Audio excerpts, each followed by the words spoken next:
And Daniel, look at this. Magnus arriving Wow. in time for Is he his on clash time? against Fabiano Caruana. He's at the board before the clocks have been started, really? Well, right now he's adjusting his pieces. C5. And... okay. Now, which line of the Sicilian? My guess is Sveshnikov, but Fabi could also play a Rosolimo, that is bishop b5 on the third move. Yeah, the crazy thing is I can't remember a single one off the top of my head, as Fabi does indeed go for his patented Rosolimo bishop b5. And Dania, things are happening, so let's dive straight back in. Things are indeed happening, a big turn of events, as Magnus was the one who sacrificed the exchange. Magnus Carlsen is now firmly in the driver's seat. I wouldn't call this a blunder by Fabi. It's not nearly serious enough to call it a blunder, but what it is a serious mistake, and quite possibly it stems from a misevaluation of this position. What a turn of events, and a big chance for Magnus to end the tournament right here and right now.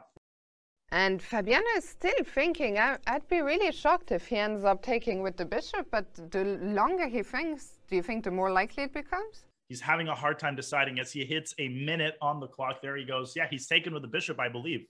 Yes, he has.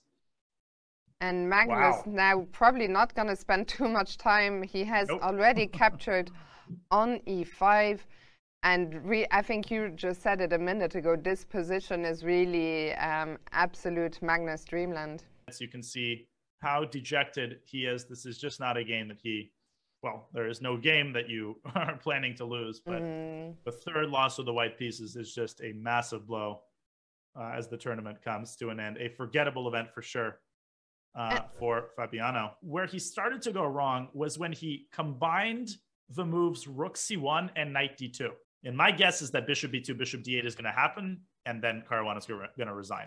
Yeah, we saw the look while you were talking us through the lines. Fabiano was looking at his score sheet even before making the move, which again is often a sign that resignation might happen soon with the players thinking. But Magnus has to find the move bishop b3 in response to rook b4.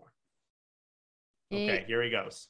Yeah, it looked like he was about to make a move. I think bishop d4 about...